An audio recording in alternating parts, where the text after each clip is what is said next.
And welcome to the BBQn Sports Podcast, where we talk all things Kansas City sports, barbecue, beer, and more. This is Jason Weaver with my co-host Kelsey Moore as we lead you off into the next inning. Welcome back to BBQn Sports Podcast. Thanks for tuning in.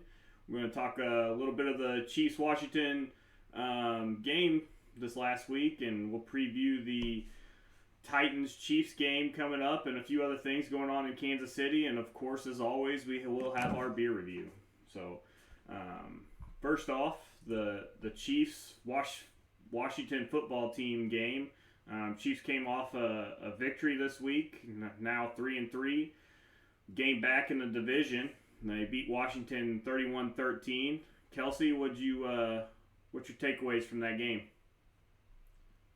I mean, a tale of two halves, if you will.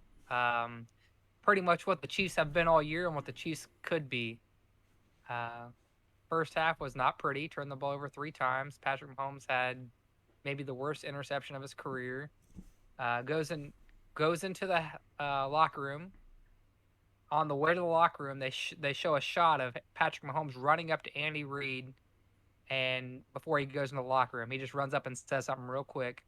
And Patrick Mahomes says, "It won't happen again. It's going to change from here on. He said it's going to be different from here on, or something like that, or we're going to fix it, or something to that effect." In the second half, the defense looked good.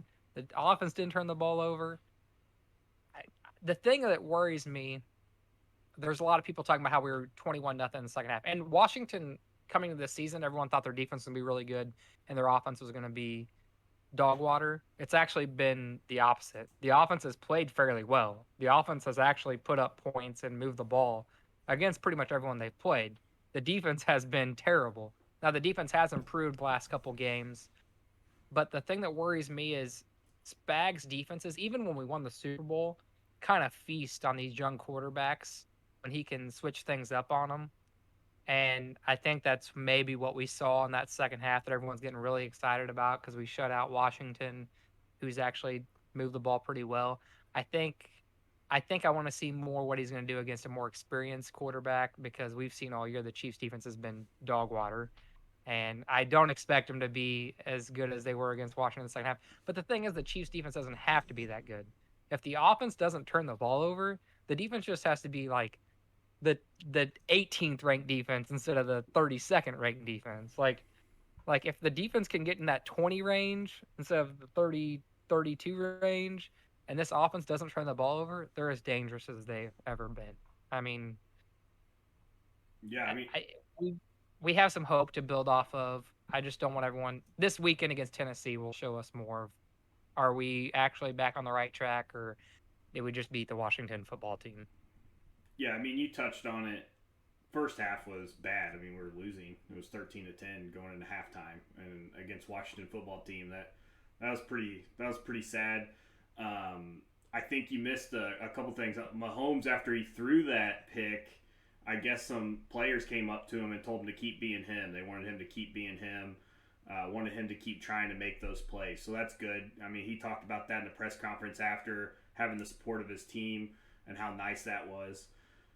The other thing is, after they gave up, I guess the defense's goal was to hold them to 10 points. And after they had given up 13 points, Matthew was furious on the sideline. And they said it was like Moose in the 2014 World Series, or that run in the 2015 World Series, on the sidelines, just getting the team pumped up and ready to go. And I mean, it showed in the second half. We shut them out, 21-0. They looked really good. Washington only had 246 total yards, and they were under 100 rushing yards. Obviously, we're going to give up more rushing yards next week, I would think. We'll see. Hopefully the NFL lets us have 16 defenders on the field for Derrick Henry. To stop Derrick Henry. I think another bright outlook from the game was Mike Rimmers replacing Lucas Niang at right tackle, and he looked really good. What did you think there? Yeah, he looked pretty good. Niang has definitely been the weakest part of our offensive line. Rimmers supposedly got the start because Niang was shaken up, injured. I think they would hope they could put Niang back in that position. By the look of it, I think Rimmers is going to get the start again this week. I think if Rimmers does well, you almost have to leave him there because there's no doubt Niang has been the worst part of our offensive line this year. Actually, our tackles have been the worst part of our offensive line. Orlando Brown, who we made the big trade for, has been the second worst part of our offensive line this year. The interior part of our offensive line, the two guards in the center, have looked great. Um, with how Rimmers stepped in, I assume if he plays well again this week, it's his job to lose going forward. Um, I agree. Yeah, I definitely think it's Rimmer's job to lose, and I think Niang is ready to be back this week. But it's definitely Rimmer's job to lose. He did really well last week. So yeah. Yeah, I completely agree, especially against those DNs. I mean, regardless of how Washington's defense has played this year, you can argue they have maybe the best defensive line in the NFL. They're definitely up there.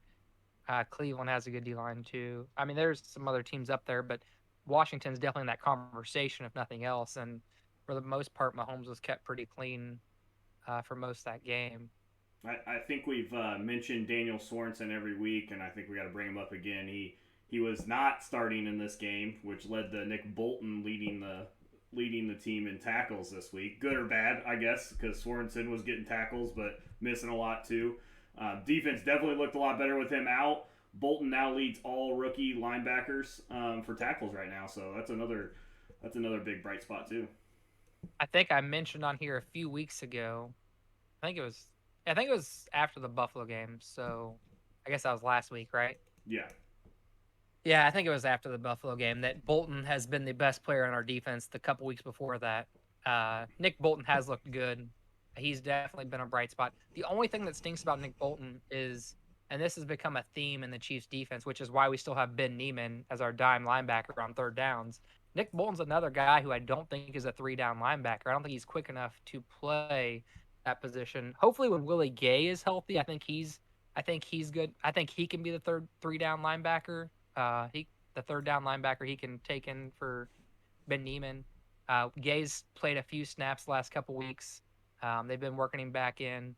Hopefully he gets more snaps this week and maybe get Ben Neiman and Daniel Sorensen off the field on defense, and maybe we'll see improvements in that defense. yeah, I'm really excited to see a Chiefs defense where it's Willie Gay and Nick Bolton every down. Honestly, like Yeah. I think that'll be when we're at our best. I think they both will complement each other really well as well. So I agree. Anthony Hitchens is still going to get snaps. They still consider him the I mean, he calls the plays. He puts everyone in position, regardless of what people think about Tyrann Mathieu. Tyrann Mathieu is a good leader. I'm not taking anything away from him, but Anthony Hitchens is kind of the quarterback of the defense. He's calling the plays. He's making sure everyone's in the right spot. So he'll still be out there quite a bit. But I agree, Willie Gay and Nick Bolton well, are the best, are the most talented linebackers on our team. we'll I don't. see. Anthony Hitchens did not participate yesterday or today for practice, so Yeah. going in, tomorrow's Friday. We'll see if he see what the injury report says tomorrow. But right now, he didn't Yeah. participate, so he might be very limited or maybe not play at all. So And back to Tyrann Mathieu, we're talking about him going off on the sideline, and like I said, he's a good leader for the defense. The thing that gets me though is Tyrann Mathieu has had what 5 memes made out of him going like this year because he's complaining about Daniel Sorensen getting beat again. Tyrann Mathieu has not played his best football this year. I'm so happy that Tyrann Mathieu is trying to get the team hyped up, but Tyrann Mathieu missed a wide open clean sack last week right before he threw that fit on the sideline. Literally had nobody blocking him, ran out the quarterback and missed the tackle. In order for a guy to have the privilege of chewing out his teammates, he needs to make those plays. And I think he even tweeted at one of the Chiefs radio personnel who tweeted something during the game about it and said, "Yeah, my thumb's broke." Dude, if you get on Twitter and tell me your thumb's broke after you miss a sack on Tyler Heineke, then you just need to go sit out for a while. Like that, you don't need to go tweet that. I love Tyrann Mathieu. He's been great for our defense. He's a great leader. He's got a great mindset. Very, very intelligent player too. Um, Great instincts. But dude, if you're gonna be out there yelling about players, don't tell us your thumb's broke or whatever after the game, and that's why you missed the sack. Like, just get the job done. There's been too many excuses from the Chiefs this year, and we're tired of hearing it. We're tired of seeing it. Just do your job. Like turnovers, defense, it's just nonstop rolling of the ball. Just quit getting on Twitter making excuses and do your job. I mean, I'm not sure about the thumb being broke. It's kind of a terrible excuse, I guess. I don't know. Maybe it's not. He was a limited participant yesterday and today because of his toe or finger or whatever. But I mean, he's a veteran player. He's earned the right to get on people and get.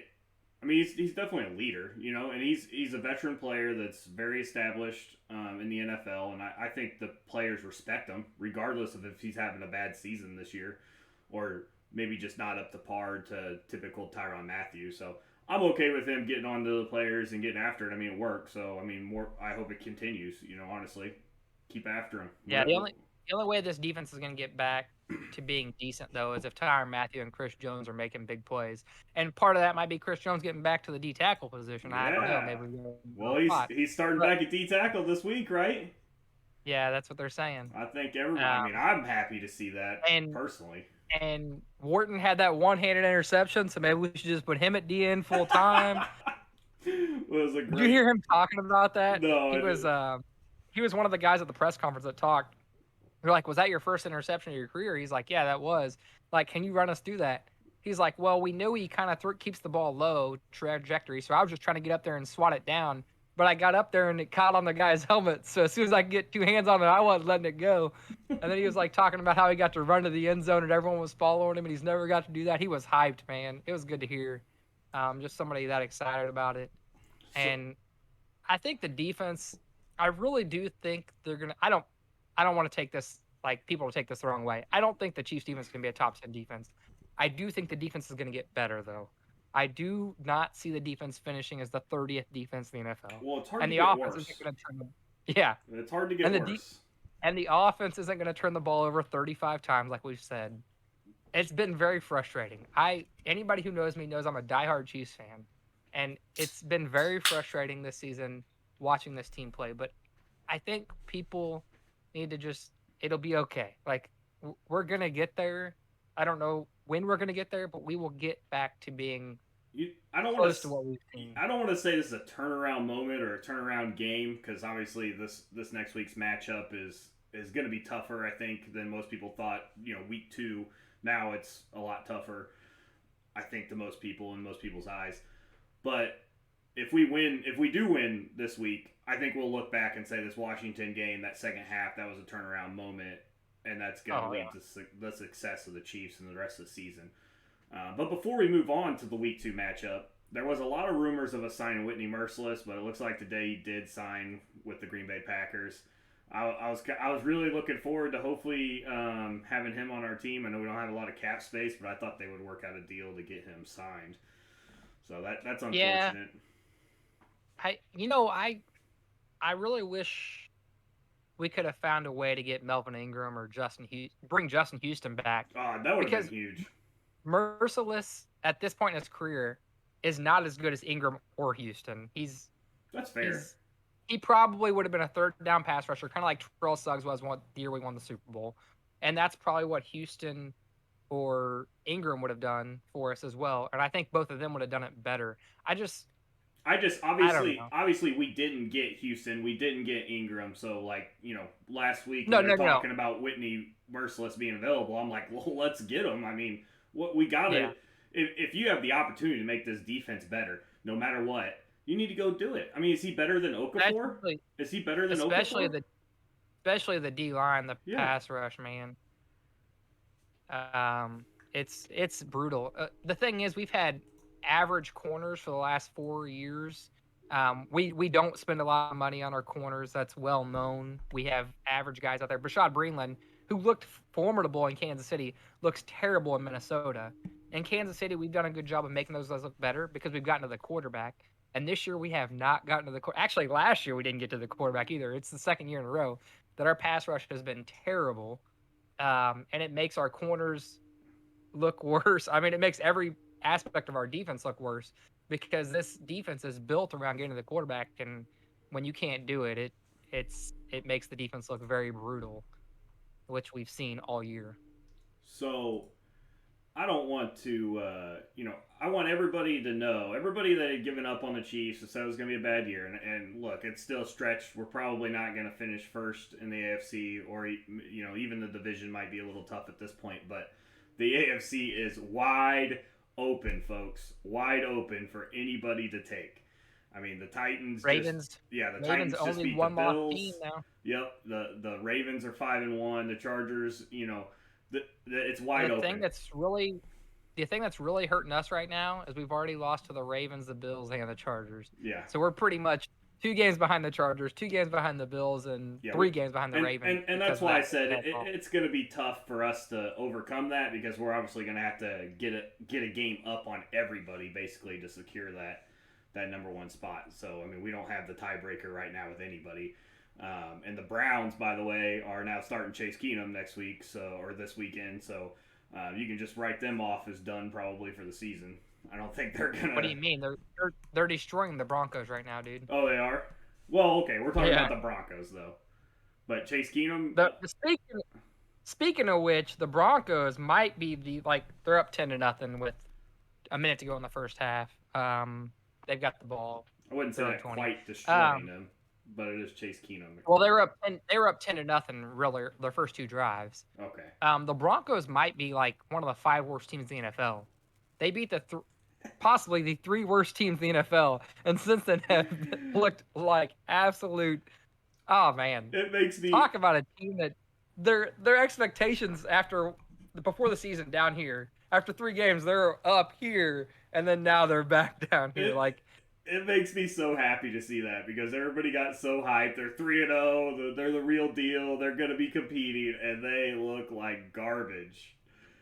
I never really thought they were going to be competing, but I thought 9 wins was realistic. Now I'm thinking 5 wins might be realistic. I don't know. They look terrible. Chase Keenum's 12 for 18 with 124 yards. So, again, they are playing the Broncos, but the Broncos have a decent defense. So His the Broncos defense is pretty good. Yeah. His over/under on pass yards was 217. So right now, he looks like he's gonna hit the over. But they don't have Baker Mayfield, and they don't have either of their first 2 running backs. So I just don't. Odell Beckham Jr. is banged up. Yeah. Their tackles are both out. They have no starting. Both their starting tackles are out. Both their starting running backs are out. They're beating the Broncos 10-0. It looks a little rough going forward for the Browns. So let's just say that. But all right, well, we got the Titans this week. Big game, big time implications, really. If you really do want to, make a run for the first spot in playoffs in the AFC. So Henry. If we want to make the playoffs. Yeah, if we want to make the playoffs. Well, I still think we'd be a wild card team even if we lost to them. That being said, we really got to win. It's a must-win game again, and 2-3 weeks ago, I didn't even chalk this up as a game that I was questionable about, but Derrick Henry is going off right now. And we all know we can't stop the run. And maybe this is why Chris Jones is moving to D tackle. Maybe they think it'll help, but the dude's got 162 attempts for 783 yards and 10 touchdowns, and we're through week 6. This is Madden stuff. This guy. Yeah. This is I seen this meme that said Derrick Henry's the guy everybody created as a kid on Madden, and he 100% is. He outran he looks so much faster too now all of a sudden too. Am I mistaken by that? He's always been faster than people give him credit for, just because he's so big, and it's crazy. He has more yards after contact. He actually has 100 more yards after contact than the next second most yards rushing, period. Not after contact. He has more yards after contact than Nick Chubb has rushing yards this season. Yeah. So number 1, Derrick Henry. Number 2, Derrick Henry after contact. Number 3, Nick Chubb. Right? Is Nick Chubb still? That 3? was the meme. Yeah. Yeah. That's insane. He's literally. And no running back. Oh, sorry. No running back has ever had 2,000 yards rushing in back-to-back seasons. He's on pace to have more than 2,000 yards rushing through 16 games. Yeah, not the because 17th. they added an extra game. Yep. He's on pace for 2,300 and something after 17 games. And here's the thing: this is his chance. If there's going to be a chance, if he doesn't get injured this year, the MVP needs to be Derrick Henry. It has He to. won't It's get it. gotta happen, man.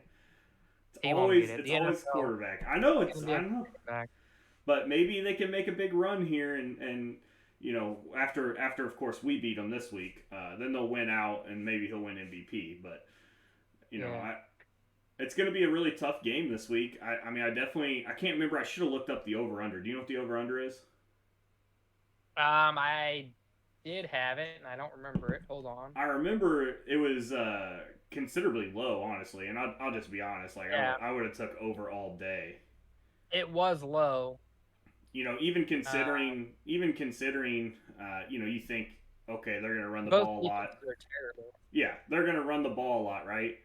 But I don't think that's really going to lead to a lot of possession time by, by the Titans because our run defense is not great.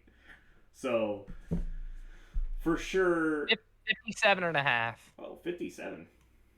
So Okay. 28 to 28. Yeah. Both teams are going to score 40. So Yeah, take the over. I'd still go over on that for sure. For sure, over on that. Yeah, it's definitely going to be a high scoring game. Watch it be low scoring now because we're telling everyone to go bet the over. Probably. We'll see. The defense would have to play phenomenal for it to be a low scoring game. I think. I just don't. I mean, maybe I'm wrong. I'm just hoping it'll be like 2 years ago in the playoffs when we shut him down. Maybe something will happen and yeah, I mean, in that AFC. I want to see us really aggressive. Definitely a lot of people in the box. That's what I want to see. Maybe manned up on the outside so that we got to make Tannehill make good throws, which he will. But that being said, their receivers are pretty banged up. So AJ Brown has not participated in the last 2 days, and Julio Jones did not participate yesterday and was a light participant today. So, I mean, they're pretty banged up. So yeah, they have been. Julio Jones didn't play at the end of that game last week either. That last drive, he was sitting on the sideline. I don't know if it was because of injury or because they didn't want him in. I'm trying to look up a stat. I just saw a stat the other day about how much. Yeah, Julio Jones' hamstring is what's bothering him right now. So I mean, there's a good chance that he's limited play for sure. I mean, we'll see. AJ Brown's just illness, so I don't know if that's COVID related or what on that. But I can't find it. But there was a stat that I saw the other day about Derrick Henry, how much he's seen 8 guys in the box compared to everyone else in the NFL, and it was ridiculous, especially given that he's 300 yards ahead of everyone rushing. He'd seen 8 guys in the box like 20% more than anyone in the NFL or something like that. Like even the Browns don't face 8 in the box as much as not even close to as much as the Titans do. So as well as the defense played without Sorensen last week, I do see him playing a little more this week, especially with Henry. I don't know, maybe that's just me, but putting him in the box, giving Matthew a little bit of relief for being up there all day, every day. I mean, he's gonna be. I would assume he's gonna be in the box a lot. I see us playing. I don't know. I think it would be the opposite. I don't think we would have extra DBs on the field as much this week. I think we'll have our 4 linemen and our 3 linebackers in there pretty much every single down all game. So I think that Sorensen, unless he just decides to play snaps over Thornhill, I see him playing less this week. Honestly, okay. I think he took 30-something% of the snaps last week. And if they play how I would expect them to, I don't.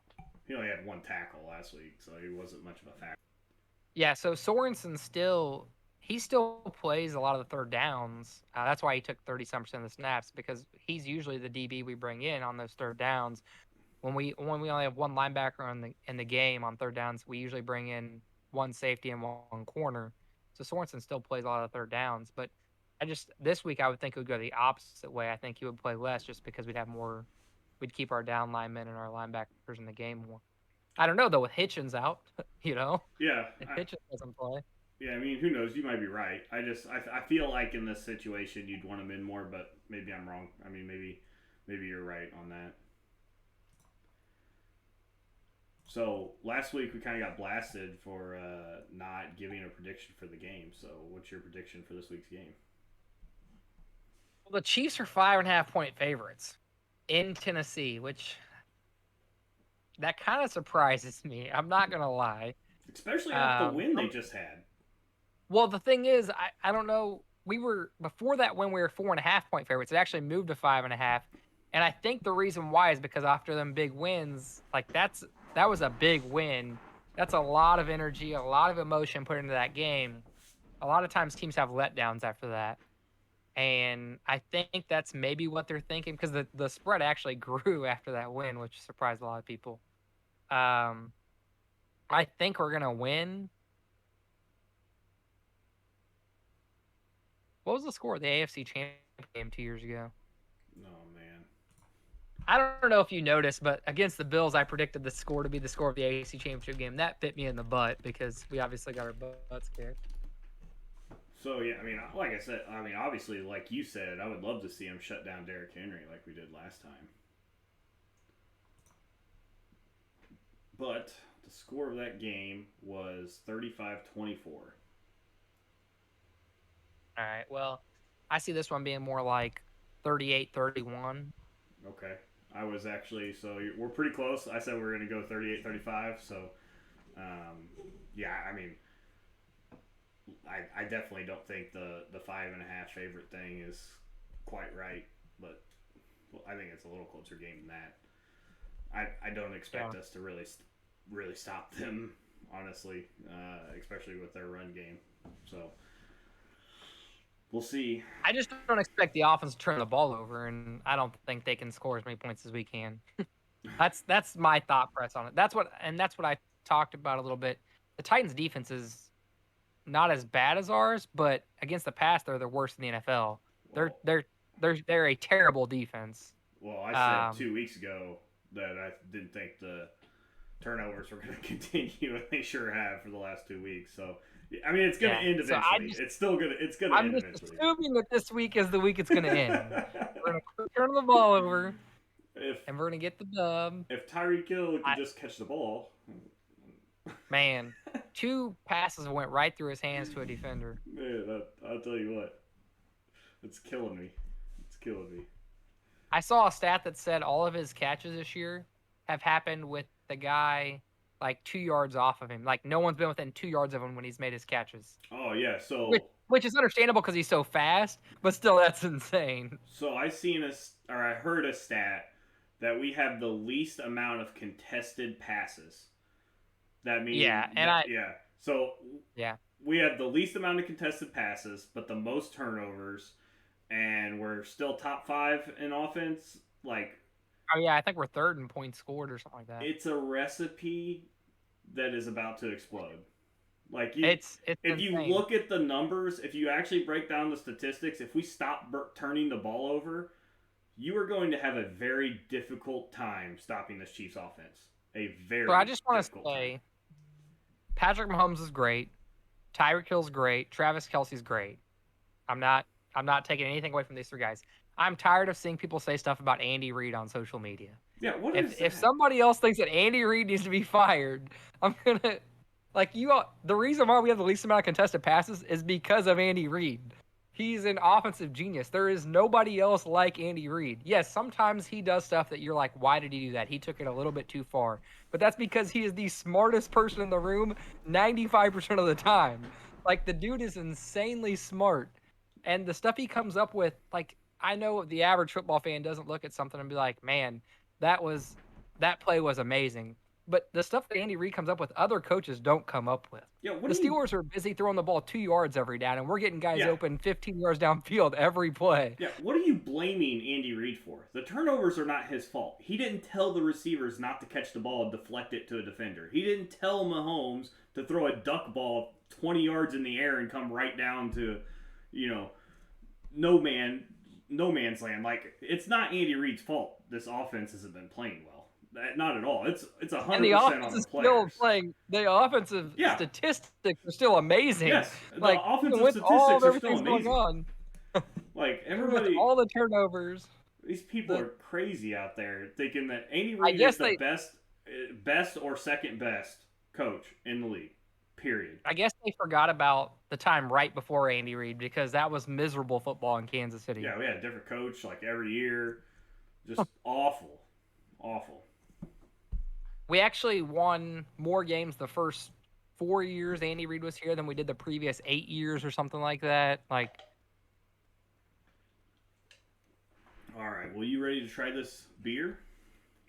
I've already opened it. You're already open it. So I thought I mean, I don't know if you've caught on, but every week I open it at the yeah. beginning and start I drinking try it. to drink other beers so I can pop it on camera for all of our followers. So this week we The got problem with that is you're drinking another beer, so now you're comparing it to the other beer. I mean, I guess I'm just cleaning my palate with that wonderful Busch Light. So we got another Martin City beer for you, Belgium style Abbey Ale. This is 7.2, right, Kelsey? 7.2%. Yeah, I think it was 7.2. So to just a little, context here. I guess Kelsey's wife tried this beforehand, gave it a -1. Yes, I actually opened it upstairs before we started this episode, had her try it, and she said I give it a -1. It's terrible. I don't think she likes ales though. And I'll be honest, like I thought that this was gonna be a beer that I really like. So I really like Belgium style beers. But honestly, it's just okay. Like I'm not that impressed with it. Honestly, like I don't know. I'm gonna give it like a 6.5. This might be my lowest rated beer. I don't really like this beer that much. See, I'm the wrong person to ask about ales because I'm not really a huge ale fan. It's actually not that bad. I've had some ales that I think are absolutely terrible that taste like they look like oil when when you're pouring them and they look disgusting. This one's not that bad. I'd probably give it a 7.5. Okay. Yeah. So 7 overall rating. Yeah. And like I said, I thought If you add in Caitlin's rating, -1 out. 1 out of 10. It's a -1, folks. So if you haven't been following our TikTok, we've been doing a lot of beer reviews with the girls, and their responses are pretty good.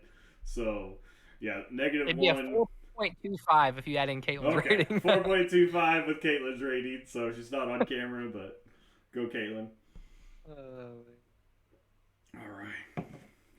Well, other news going on in Kansas City today. Some of the World Cup officials were in town to talk about the 2026 World Cup and some potential games being in KC. So, big news for KC there.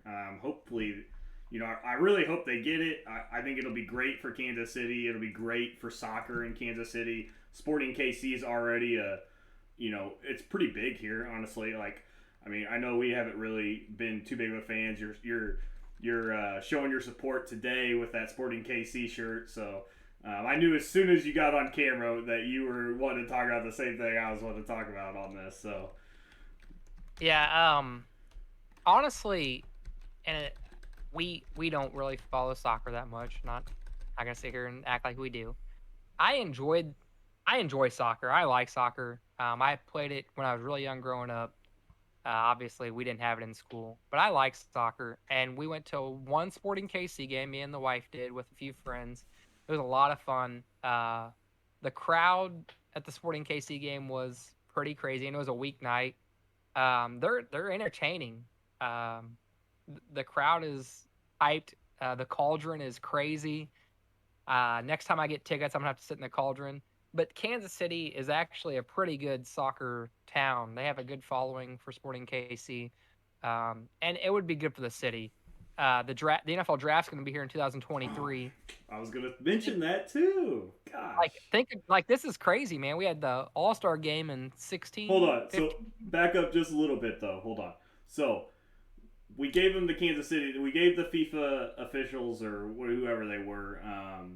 The Kansas City experience, and we took them to barbecue. I don't know if you've seen what barbecue it was, but if you were going to take them to a barbecue restaurant, where would you take them in Kansas City? I mean, honestly, Q39 is probably my favorite, but the most iconic thing in Kansas City, in my opinion, is Joe's KC. The Z-Man, that's probably the most iconic barbecue in Kansas City, in my opinion. Yeah, I think Q39 is just above Joe's if I was rating them, but I think Joe's is probably. I think you might get a little flack on that one. I'm not sure if I think there's more Jack Stack and more Gates fans, just to be honest. But yeah, I'm with you 100%. Q39, Joe's KC, that's exactly where I would have took them. So They did get Jack Joe's Stack. KC. If Jack Stack is your favorite barbecue, it's because you like the Let's side. It's let's not get because this you out like here the right barbecue. now. Let's get this out here Usually right corn now. and beans are not barbecue. They're the sides to the barbecue. That's not what makes good barbecue. I can't every stand time it. somebody tells me that Jack Stack's their favorite barbecue, I ask them, "Great, what's your favorite thing on the menu?" And they almost always tell me the same thing: cheesy corn. Cheesy corn, yeah, that's not the barbecue. You don't like barbecue. You don't like barbecue. If you want cheesy corn, okay, that's not the best thing on the menu. Your favorite barbecue, I'm just not going to invite you to my house for barbecue. That's just how it's going to be. It's horrible. Absolutely, I hate when people tell me that. I don't understand it at all. And Jack Stack's not terrible. It's just there's a lot of good barbecue in Kansas City. Yeah. Jack Stack is not in the conversation for the best ones. Sorry. Yeah, I agree. I don't understand people that think the actual barbecue is good. Like it's okay, but like compared to Joe's and Q39, I'm not. It's not on par at all. We had Joe's at our wedding. I wish we had Q39, but it was expensive to get that catered. Hey, the Joe's was great though. People still talk about that. Literally, I have people come up to me and talk to me about how, man, that food at your wedding was tremendous. I'm like, yeah, I know. Come to Kansas City, you can have some. So yeah, we had the All-Star game. And it was 2012, I believe. So 2012 All-Star game. That's been a while. So 2023, we're getting the NFL draft. That's going to be interesting on how they work that out because from what I don't understand where they're going to put this at, honestly. Like, there's no great place in Kansas City that this fits except maybe the Plaza. No, it's going. Hold on. You're gonna have to cut this. So what happens is when the NFL draft comes in, they end up like renting out the businesses and stuff that are local, so they can set up like the broadcast booths and everything inside there. But they already said where it's gonna be. Yeah, I just personally in Kansas City, the only spot I could see as a real destination is the Plaza. It makes the most sense. It's got a lot of small businesses. It's not the Plaza. Yeah, I think you told me before. Union Station. That's what I thought. It's gonna be down Union Station. Union Station, okay. And I mean that's, I don't know. It's a big event. It is a very big event. So yeah, I mean the parade was down there. I mean. Yeah, I don't know. I haven't been. I'll be in line. I'll be in line. First in line. The draft's free. I don't know if you know that or not. It's free to get in the draft. So I will be in line to get into the draft. Even if we're the 32nd pick, even if we don't have a first round pick, I will be there. I'll tell you how it went. How depressing would that be to have the draft in Kansas City and not even have a first round pick? Like, I'm not saying that, like, it would probably be a good thing for us because we probably had, like, the 30th or 32nd pick and we traded it away. But still, like, how depressing would that be to have it in Kansas City and not even be able to see the pick, see a pick from Kansas City? But that'd be crazy. It's still going to be a really good time, and obviously that's still a couple years away. But yeah, so we got NFL Draft 2023 and the potential for 2026 World Cup games to be played here. I think it's a wrap. I think it's going to happen. I don't think there's really any question about it. They're definitely going to play some games here. I mean, this is one of the best This is one of the best soccer places, for MLS, isn't it? I mean, it's, I don't know. It's definitely up there. It's up there, yeah. Yeah, it's up there. They originally tried to get it in 2022, and that didn't work. But now they've got the officials here. It seems like it's something that's actually might happen. KC is there's a lot to offer in KC. They have good food. We have good food. We have good food. The art, the art district down there in Crossroads and everything is good. It's a growing city. I don't know why they wouldn't come here. And with the draft coming and Did the airport updates have anything to do with it? I'm not sure when that's supposed to be done. I don't know. That's a good question. So I do have a question for you though, okay? So we were just talking about this. So will we see a World Series game in Kansas City before we see another All-Star game in Kansas City?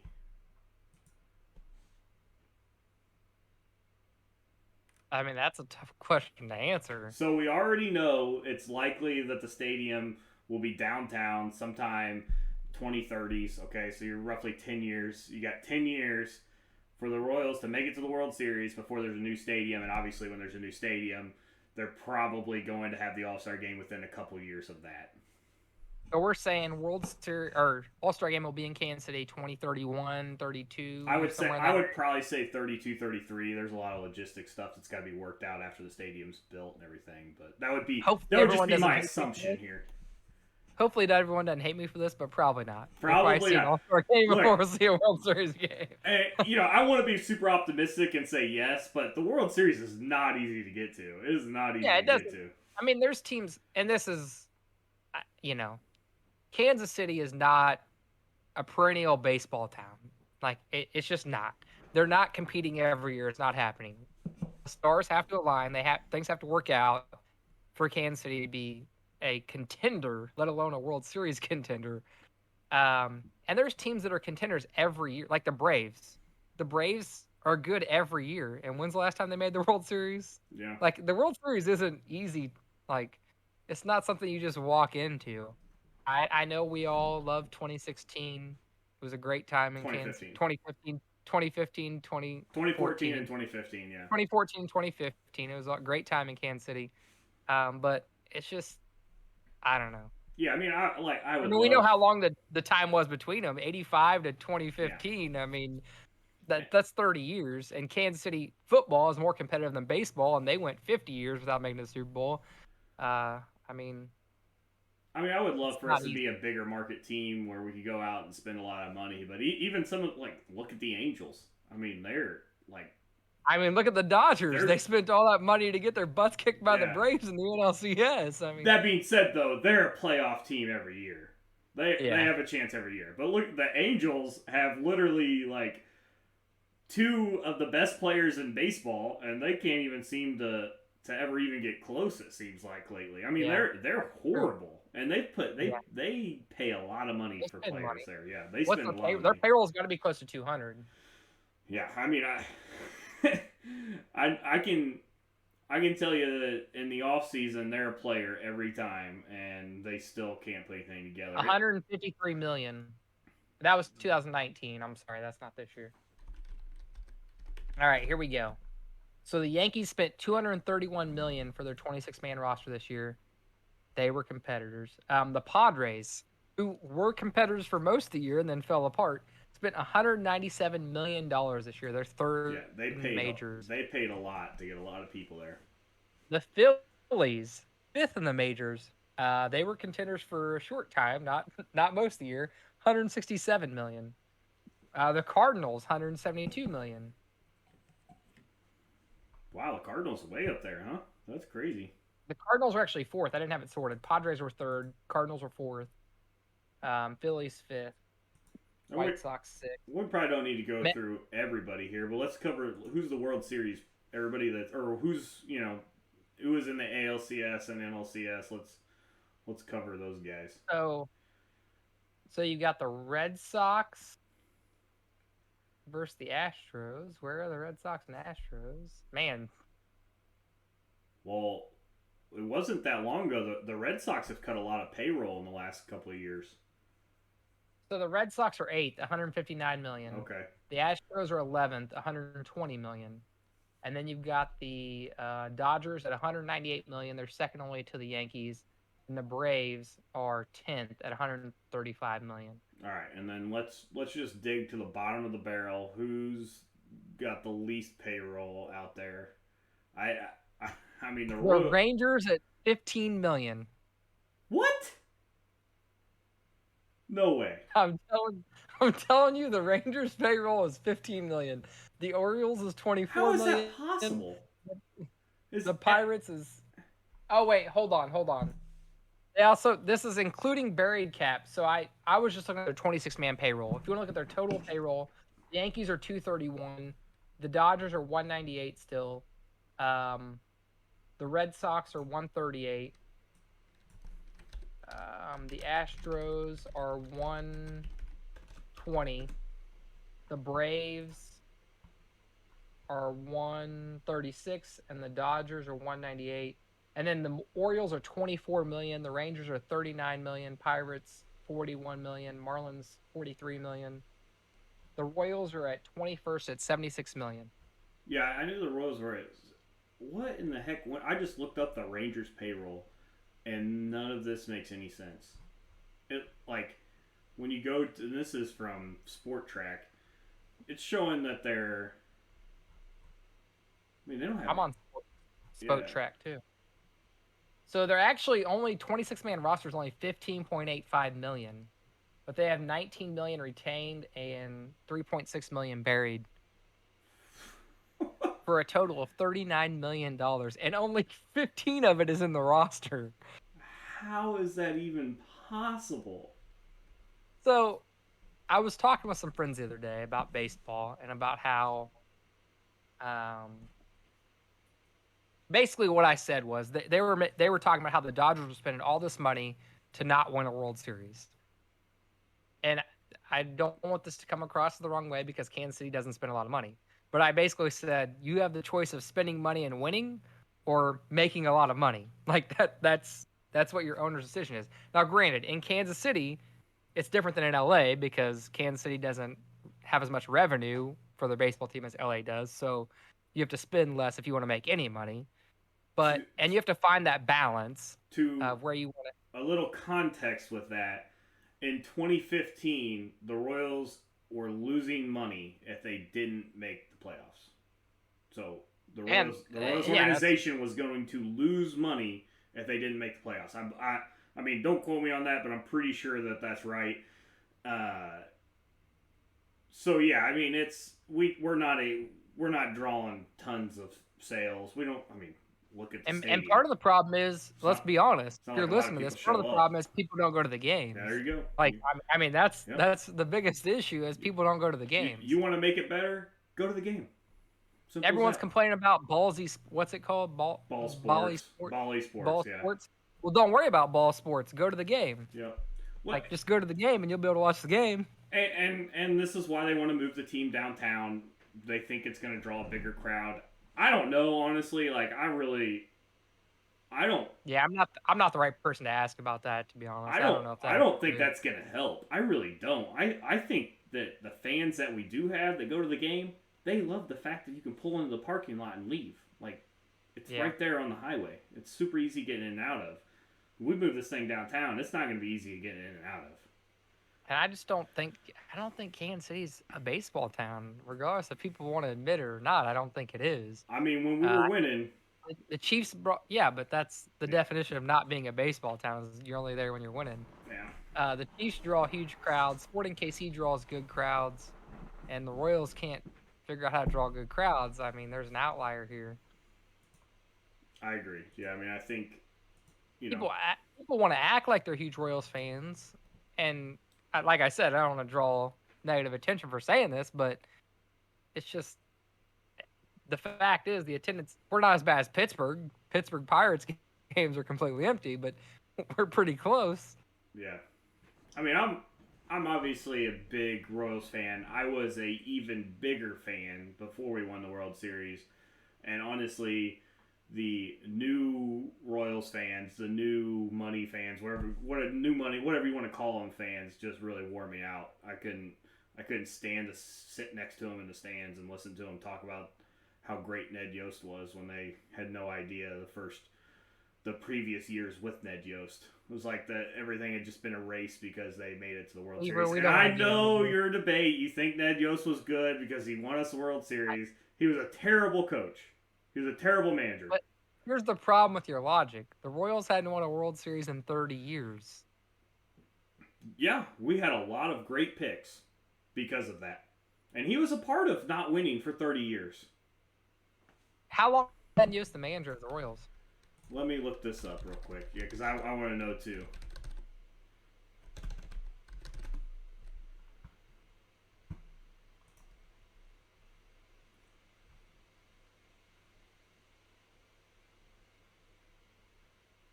You'd think this would be easier to look up, obviously. Okay. There should be a Ned Yost with 2010, he became the manager of the Royals. And he retired 2 years ago? Is that right? So let's talk about this for a second.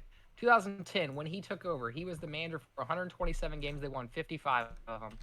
In 2011, he won 71. 2012, he won 72. 2013, he won 86. 2014, he won 89. 2015, he won 95. I would say Ned Yost did a fantastic job getting a World Series for a team that he took over and won 55 games. He was a horrible manager. He said the hardest decision he ever had to make was taking Greg Holland out of the game because he was injured. He was injured, and the hardest decision he had to make was... That's just a quote, dude. That's just a quote. It was fact. It was fact.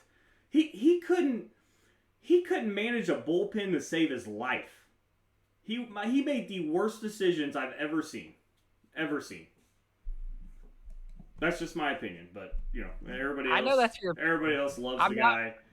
I'm not putting Ned Yost in the Hall of Fame, but what I'm saying is when you go 30 years without winning a World Series and you improve every year as the manager and win a World Series, you gotta give him a little bit of credit, just the slightest amount of credit. I don't give them any credit. I'm sorry, I really don't. I know you've told me they won in spite of Ned Yost. They won in spite of Ned Yost. It's terrible. He made the decision to put Ventura in the fourth inning, fifth inning of the 2014 wild card game, and Ventura got rocked, absolutely rocked. They won in spite of him. Okay, they came back and won that game after he made that terrible decision. So before HDH, when Herrera wasn't great, like when Herrera was just a good bullpen, he wasn't even good, to be honest with you. And when HDH came along, that's when it was good. When it was Holland, Davis, Herrera. Okay, that's when Herrera was his greatest. Before that guy would come in the game every game and give up a home run. He would throw 101 miles an hour, and some guy would blast it out of the park every time. And Ned Yost, we'd be down by, it'd be a tie game, and here comes Herrera out of the bullpen to give up a home run every freaking game. But who was the alternative? Anybody was the alternative. Anybody. Hochaver at that time in the bullpen was better. And Hochaver was like the worst pick of the Royals ever. Like the first pick pitchers, it was like Strasburg, Hochaver, and I can't even remember who the other guy was. And remember when you were excited about Hochaver? Yes. One time a year, Hochaver would go 7 innings and have a miraculous game, and he'd be like, "This is the turning point. The guy's gonna be great." And he was always garbage. Like in the bullpen was his best spot. When he was good, the bullpen for a few years. But he was, like I said. But anyways, that's my point. That's my soapbox on Ned Yost. And that was not planned. We were not planning to talk about Ned Yost. Just got a little fired up there towards the end. So. All right, and that's all we got for you guys today. Appreciate everybody that is listening, and like I said, make sure you follow us on TikTok. We're doing a lot of beer reviews on there. Great episode today. Really happy with today, honestly. So yeah, thanks for tuning in. Kelsey? Don't stop smoking. The meats.